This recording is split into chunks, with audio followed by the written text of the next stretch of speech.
In boardrooms across India, one question is quietly reshaping strategic uh, decks, technology investments, and leadership careers. Are we truly ready for AI first, DPDP enforced world? Are we just hoping we won't be the next headline? Data is now raw material for every growth story. AI is the engine, but without trust, compliance, and control, this engine becomes a liability.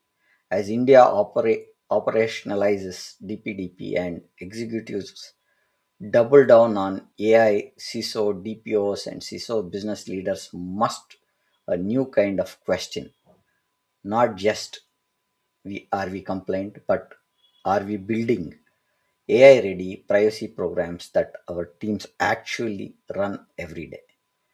That's why in this conversation matters right now. Indian organizations are moving from PowerPoint to operational execution. AI uses cases are exploding, and global customers expect India to be both the innovation hub and trusted guardian for their data. This is where technology, cybersecurity, strategy, growth collide, and where DPDP becomes a competitive advantage, not just a compliance. Before we dive into the topic, let's get into a small video about Power of Knowing.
Mr. Sandeep Kumar has led cybersecurity data privacy for complex, high stake environments. As an award winning CISO and DPO, he has just not read regulations, he's built and run programs that keep AI, cloud vendors, and business teams aligned to trust, compliance, and growth.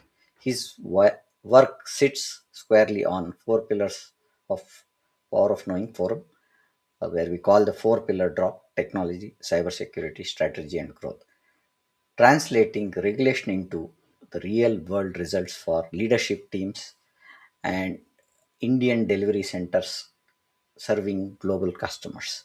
Let's welcome Sandeep to our podcast and dive into the topic. Hi Sandeep, welcome to our podcast, sir. How are you today? Hi, good evening, Prem. I'm good. Thank you for checking. How are you? Good. Sandeep, let's dive into the topic and talk about from a CISO and DPO lens. How should Indian CXOs reframe DPDP 2025 as a regulatory burden or a strategic lever for AI led growth? Perfect, Prem. I think this is the one of the great question to have for all C-level people. And in fact, I look this in a two different pieces. When you look at the global and domestic, since it is we are talking about DPDP Act for India, and the countries like the Europe, USA, Australia. Now they're front forth of all these data compliances and matured by using of tools and the automations around their compliances. So in that way, the early the compliances that they comply to work with using of mechanisms and tools controls process, this all became and mandatory for the companies hosting in India or working with globally with the different stakeholders and business units and verticals. So the digital transformation, literally, if you see from last 5 years, so it has been moved from traditional way of working to more on cloud centric, virtual centric, and then AI centric now. So the this is all building towards the customer experiences, and therefore the digital platform and the data is becoming as a central availability. And there and the majority of businesses now dealing with data driven process, data driven analytics, data driven results, all that. So the AI is becoming as a one of the, you know, modest technology to have every business. So when it comes to the layer of CISO and DPO, looking at the global compliances which enable security, privacy, accountability with uh, technology, security controls, and the privacy process which enhance. And this became using of contractual agreements and process stuff, audits and approaches are become now as a mandatory. Rather, I would say mandatory. It became a part and parcel of every business as a ecosystem to work together globally, trust together, and grow together. So in that way, the early stage of GDPR for EU and UK, and few countries in USA for CCPA and HIPAA, and Australia has similar stringent uh, global privacy laws, all that. So in a way, for global 140 countries, 140 plus countries, uh, which is enforced data privacy compliances according to IAPP. But the first line is majority of the data, amount of data that driven, managed, and huge potential is the first row, which was UK. Therefore, everybody was focusing on UK side. But now the next 1 year, the focus will shift to DPDPA, because India is no more just a Indian centric business; it is a global centric business, and all the companies, therefore, DPDPA Act for India, data privacy and regulation, should comply and ready to work with the global businesses and opportunities. So in that way, it is not the regulatory burden, it is business enabler for organizations to have, which brings your compliance towards to the DPDPA and set of framework and processes will bring your customers more trust. And it is a digital trust, process trust, and business trust. So it's no more a burden, it is a strategic approach for enabling the business ecosystem. Over to you, Prem. Right, Sandeep. I think what you're saying is we are going to be the emerging market, and the world is going to look at how we control data and how we manage with the new act coming in, and with the global base that we serve from here. They want to see how better the data is processed, how it is retained, and how we manage it effectively is what I see. Now, if we were in the board meeting tomorrow, and how would you explain 3 to 4 points why DPDP readiness is now inseparable from AI strategy and customer trust? Okay, so this is now largely either we are using AI or any other method of the technologies that to serve the business. And I see this is AI is a lot of, you know, changing the word of the way of we are working, and then the outputs more accurate, and then quick responses, and also the commercially it is bringing more value to the business. So the adaptability for AI is becoming an absolute for all the businesses.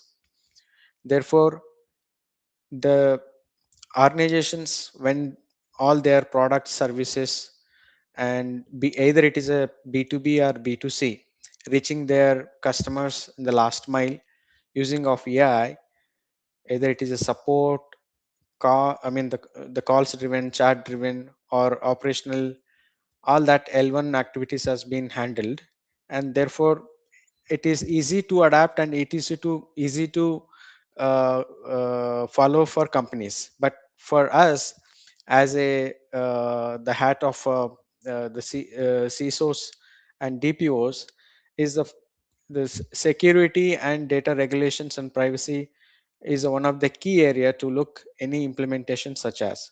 So when we step in, I mean basically for any meeting with the CEOs and hardly gets a time, but you mentioned as a 3 or 4 points which comes to my mind quickly is what is mean for AI for company. That's the first point. How we as a business objective going to handle the AI, and what are the AI as a CISO angle, what are the impacts for business, and what are security measures that how we are going to handle that while we enable business to last mile and customer friendly, and at the same time how AI will be handling towards to the security and compliances guardrails required, and then what is current maturity level for the current organization, and how do we scope up for the next immediate in case of any gaps to be covered.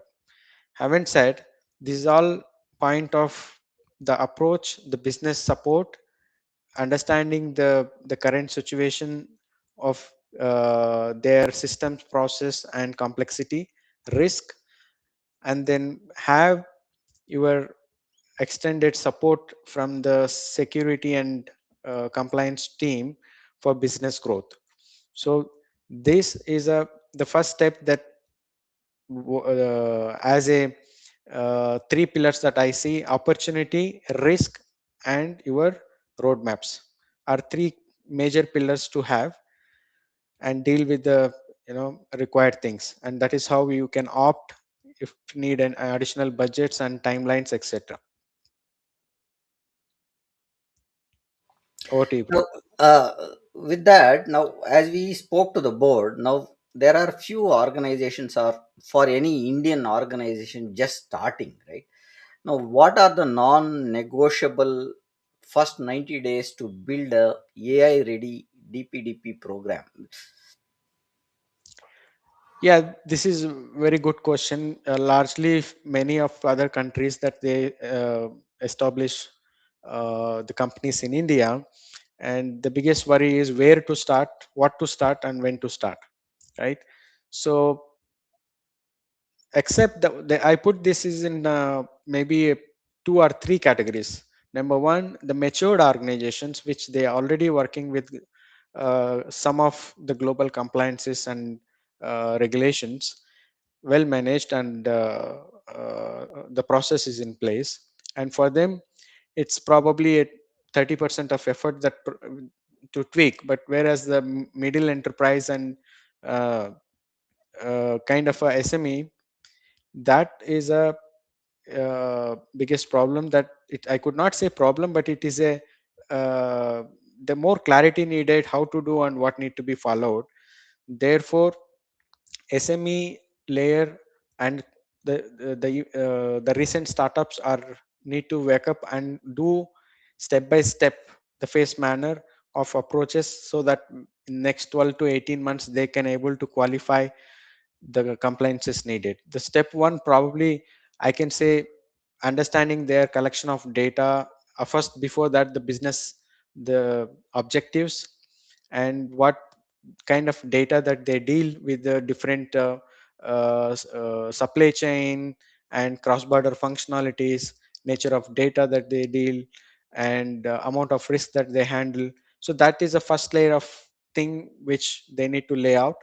And the next is more on the discovery scope and data mapping towards to the process.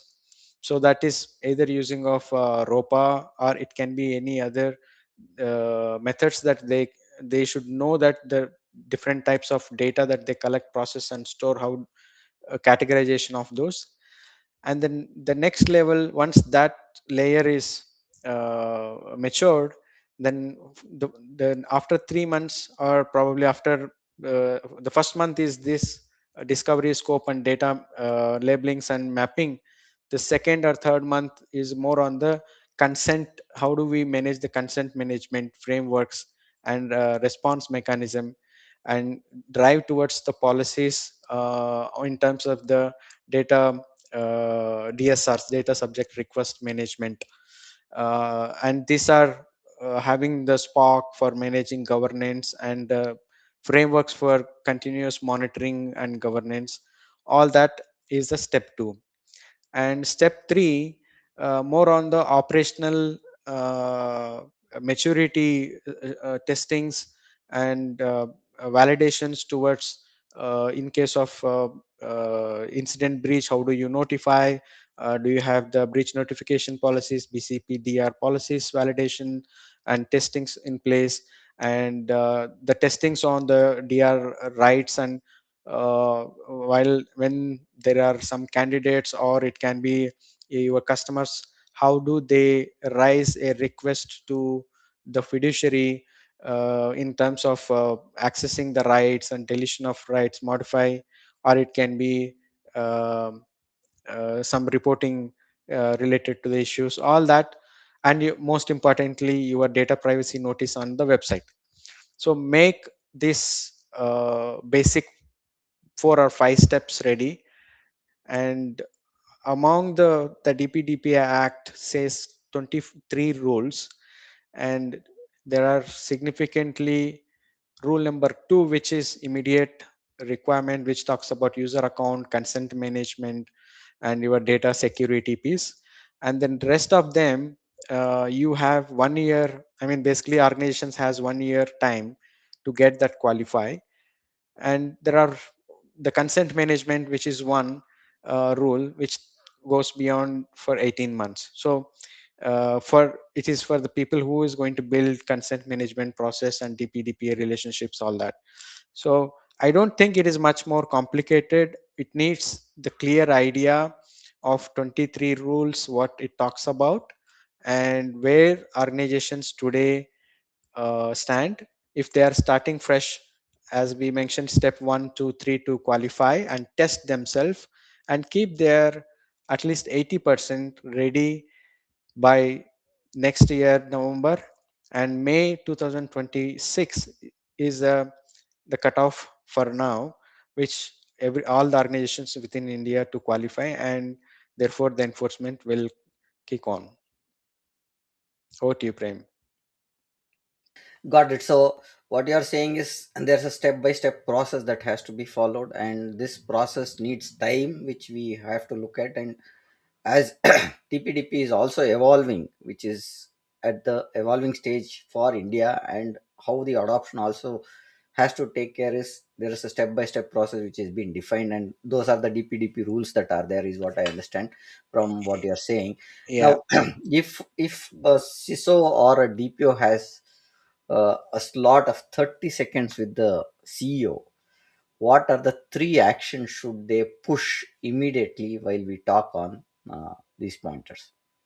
I think the majority of points from the compliance point of view, very critical is one is availability, the second one is your security incident, and the third one is your cyber insurance. So, so one is you have a protection mechanism and resilience. The second one, the security incident in case of any anomaly detection and behaviors to protect. And the third one is, even if the second layer is compromised, at least to save the company from the financial point of view, cyber insurance. So have, I'm not saying these are only three, but since these are the core uh, pillars to look at, your system is ready. If there is anything above, I mean, for talking while you're talking to the business to give as a CEO to give the confidence on where you stand and go with the right approach of what is your current posture and what is your plan for next for DPDPA and when you will be complying 100%. So then that confidence to the CEO makes more tangible on the to build their business confidence and then marketize their services and products accordingly. So it is the the security is no more just an enabler, so no more as just an compliance and regulatory requirement. It is an business enabler. So the organizations are comply with data privacy and regulations of UK, Europe, and USA. Our bigger portion are getting more exposure of businesses and trusted. Similarly, for DPDPA, the businesses which they comply and uh, and they follow the right steps and processes which is the CEO or the business want to have at first step, so that they also be more confident on how to deal with the situation. So it's more on how your current organization and what is your plan towards to support towards the business objective, and then most importantly how as an organization protecting your customers data and access and applications. These three you need to talk to the CEO when you meet for maybe 3 or 4 or 5 minutes, how you are going to enable business for them. Got it, Sandeep. So, what we are saying is it's an enablement that has to be done on the first side, and then look at processes which take alignment that is required based on global expansion and security that has to be looked at based on how which organizations or which domains that we are supporting and which regions also, right? So that's one thing. That how can Indian organizations use automation and AI themselves to run DPDP programs instead of drowning teams with spreadsheets and manual checks? Because that is one thing that has always been there when we look at the checks, right? It is more of spreadsheets, manual checking. Yeah. So this is again, it's a good point to have, Prem. And before I go there, so it's not about. I'll conclude with the earlier point. It's not about only this, qualification criterias, how your business is coping up, and also alignments towards your certifications, programs, and your cultures. All that it matters. How we as an organization is going to bring the differentiate within the organization and outside of the organization. And then coming to uh, the as a CISO and DPO for AI enablement and the process, I think it's largely uh, the couple of things, right? So if we are looking at DPDP Act to enable as a AI, so yeah, rather you have a manual checklist, say that 1 2 3 you validate and say it is right and wrong, and AI is doing for you a job. So how you have to enable that is the feeding of DPDPA rule. I think we have 1 to 23 rules, and it is very clearly defined acts as a rule, and then definitions, and the third one is applicable controls and the timelines, and what are the gaps and risks aligned. So if we feed this data to AI and rather you manually go and give the inputs and validations, it learn from the your documents or the process that you are aligned for organization, and keep all this information in one repository where it is more secure. Nobody has access except the authorized, and all this learned your processes and the DPDPA compliance rules, and it picks the information of your rules versus the current your policies, and then comes with the output of where there is a gap. So For example, let's say there is a one BCP policy. It says that business continuity and availability is mandatory. And I'll pick an example, rule number 2, which talks about the user consent management and data encryption. And when you have all these technical tools and process, the process can be read through the AI, and which says that the organization has the BCP and DR policy, and you have DLPs and process enabling for security management, labeling systems like that, and user access management for your identity and access management policies and controls in place. And this validation done within your organization, and it gives that realistic output. The system which is integrated with the AWS cloud, and your incident management, where your cloud watch, cloud guard, or any other third party tools as commercial tools. And that is how it brings the information as a validation criteria of what controls that is in place or not in place. Now the second step is a technical validations.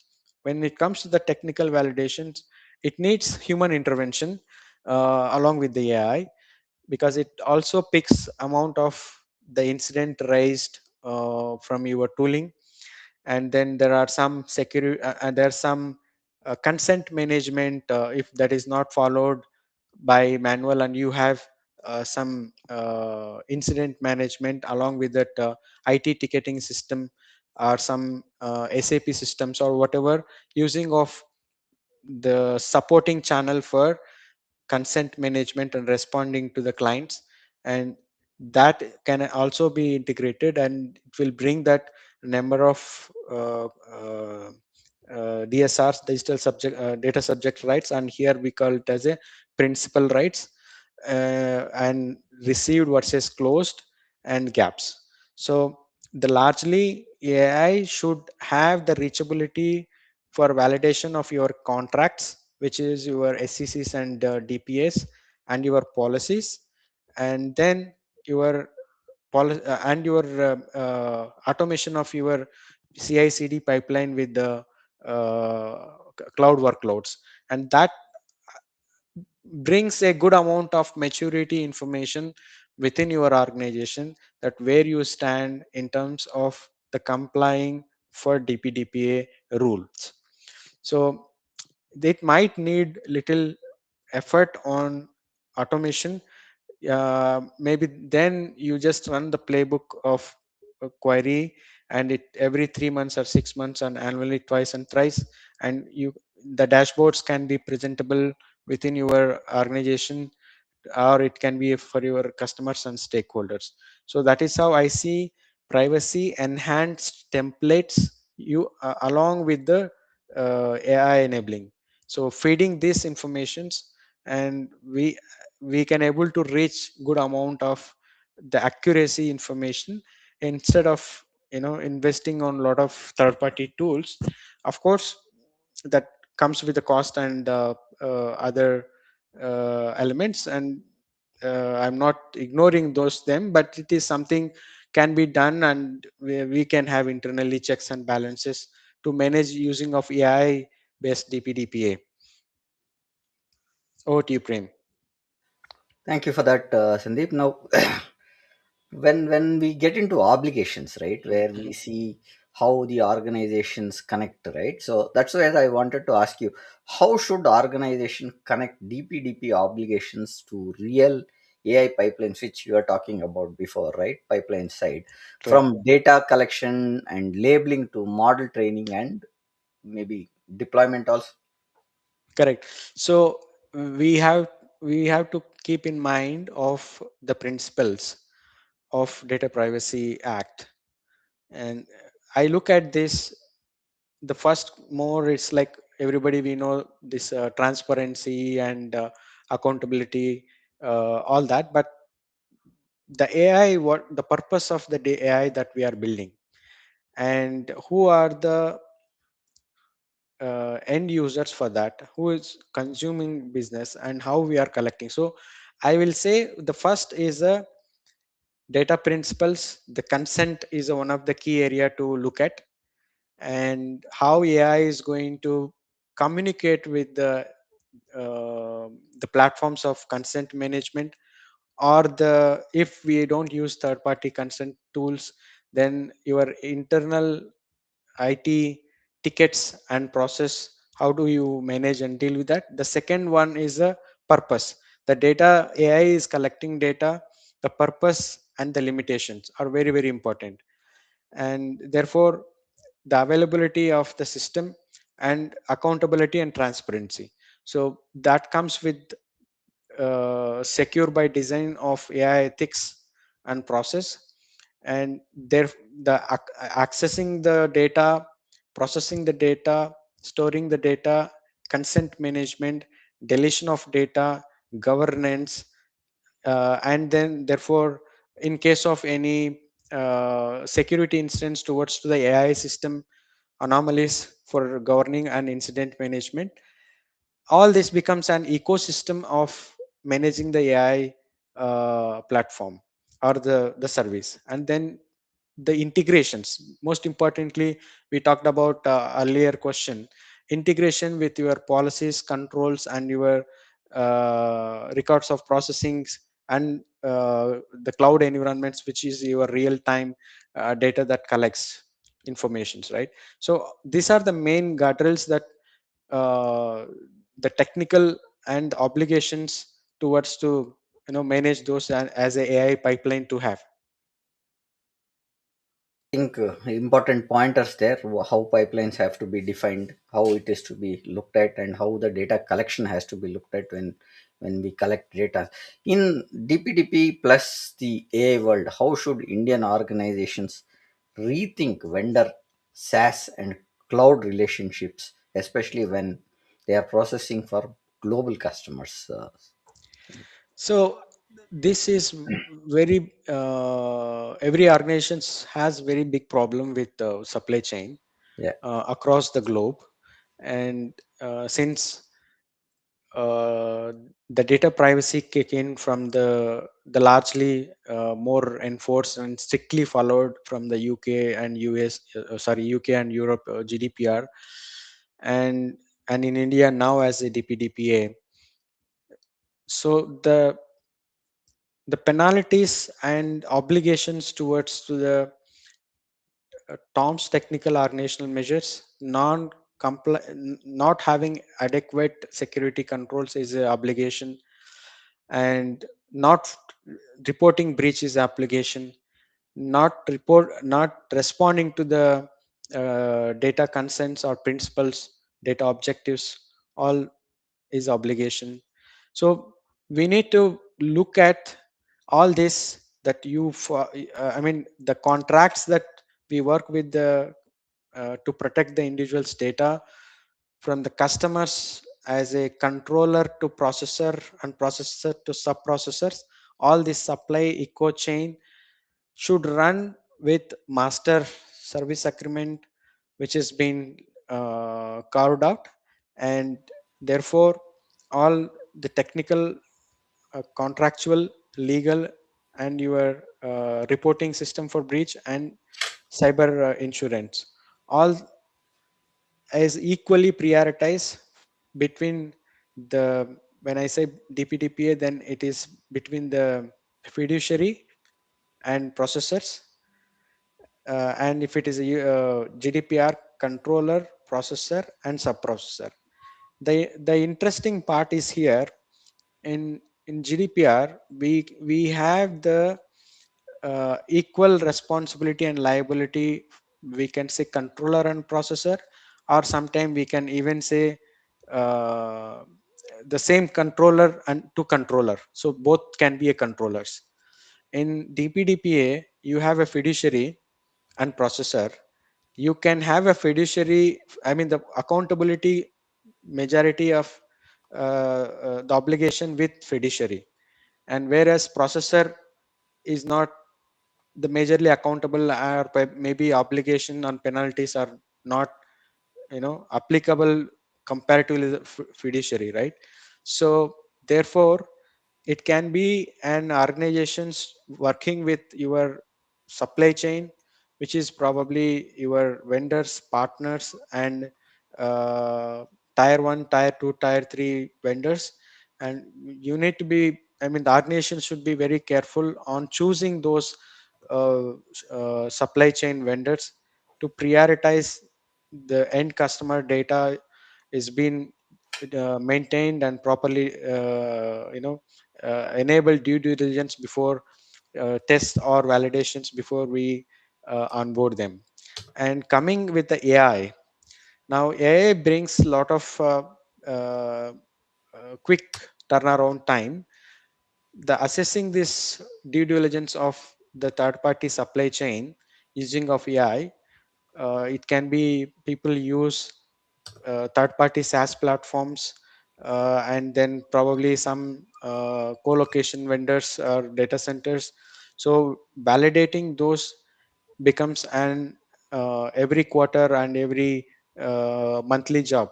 And during the journey of business and during the enabling them and renewals of those contracts. So AI feeding this due diligence framework, uh, and that will enable getting the repository information which out there in the dark webs, or it is on the public or compromised information which is available, and fetch those information.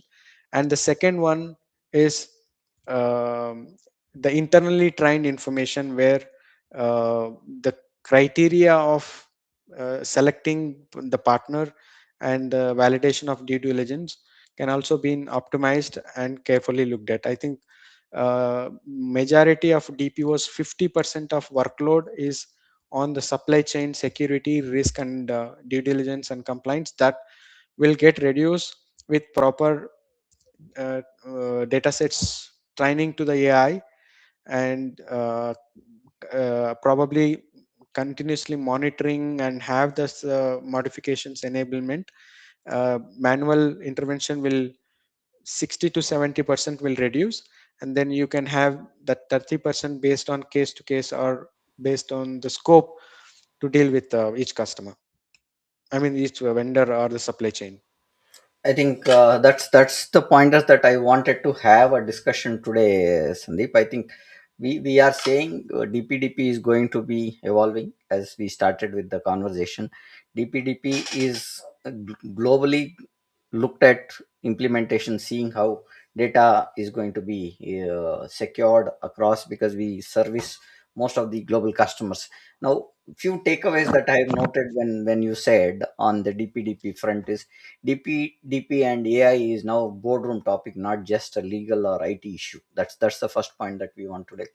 It directly impacts revenue, reputation, and global contracts. If you really look at, because we are talking about data, and which is the primary force, where we call data is a new oil, right? Which is a coin that is being used in every discussion that is going on today, right? And AI and AI ready DPTP program can be built in startup sprints, right? Or structured sprints, where we look at discovery, governance, guardrails, rather than chaotic and last minute reactions. Because when you are starting from scratch and the act is evolving, you can look at discovery, governance, and guardrails as a primary force is what we connect. Uh, Connecting DPDP to AI lifecycle is becoming critical. That's one thing that we're from data collection to consent to model training to development and deployment also, and looking at monitoring also. That's what Yeah. the important point that you have brought out. Organization, culture, and automation matter as much as policies. That is what you said, and the policies in Indian teams need right squad, right tools, and behaviors to sustain compliances. That's the final pointer that you want. India can turn DPDP into a strategic advantage, positioning itself as a trusted global hub for secure private privacy respecting AI delivery models. Yes, This yes. is what I think is the pointers that we got from what you have told as part of the discussion that we had for the last 45 minutes. With this, we are at the top of the hour, and we have one question which comes is this. I'm not able to bring it here to the screen. I'll copy and paste it from. I'll tell you the comment that is there. So this is a comment that has come from one of the participant. How do we operationalize consent, purpose limitation, and legitimately use under DPDP in any way that's auditable, scalable, and does not break business velocity, especially across vendors, legacy systems, and AI driven? This is a comment on LinkedIn by Riddhi. Uh, Riddhi is the Thank you. So I'll coordinator. take this up. Riddhi, thank you for posting. Definitely, it is interesting question, but it has many sub pointers. Like if I look at your question, operationalize consent. So consent is a one topic where it has the own way of how the end customer or the candidates, or it can be the business end mile, that how they are going to raise a request and process and deal. And there are therefore I look at the purpose of limitation and consent are both are different, and the data that you collect should be a minimal, and it should not exceed that what is purpose of needed is something of the data limitation. Whereas the when it comes to the scalability and auditable is of course the data in terms of digital way of looking at the cloud, or it can be your AI, or it can be any method that you collect. It can be your operational centers or call centers, the data that collects, and the evidences that you keep maintain the logs from the system applications, those are auditable and tangible for evidences. And the scalability is of course it is a point of how I mean the cloud as itself is the option for the scalability and managing all that. But the point is here, rather the scalability, I believe the data backups resilience and the portability. So this becomes as more important when there is an contract, a contract has been uh, turned out, or it can be your in case of any the legal obligations, or contract has to terminate, kind of situations. So how the data portability to be managed, and in case of any incident, auditable more on the cyber forensic and things like that. So it has the different meaning of for each phase. But the in terms of AI being as a DPDPA is a today topic, the data the AI collects, process, and store is a legitimate, and it the systems and the frameworks is followed ethics, and the entire system for use the data DPDP Act requirements which is integrated, and the purpose of it. So the collection, process, store, obligations towards to the consents, and then deletion, portability, and we have to look at the risk towards and the supply chain. All are the each different concepts, but we need to fit in one framework and ensure that we deal the smooth and applicable for DPDPA compliances. So that is how I see. But post this call, probably I'll try to elaborate more by each point wise in LinkedIn, so that it will reach you the better way of conversation. With this, I think we are good. Hope, Riddhi, thank you for joining and posting your question. With this, we are on top of the hour, and we are at the back end of the program. Thank you for joining, Sandeep, and it's been a pleasure that we have you back again as a second time in our podcast. Thank you for being here. Thank you, audience, for joining us today, and good day. Bye for now. Thank you, Prem. Bye. Bye.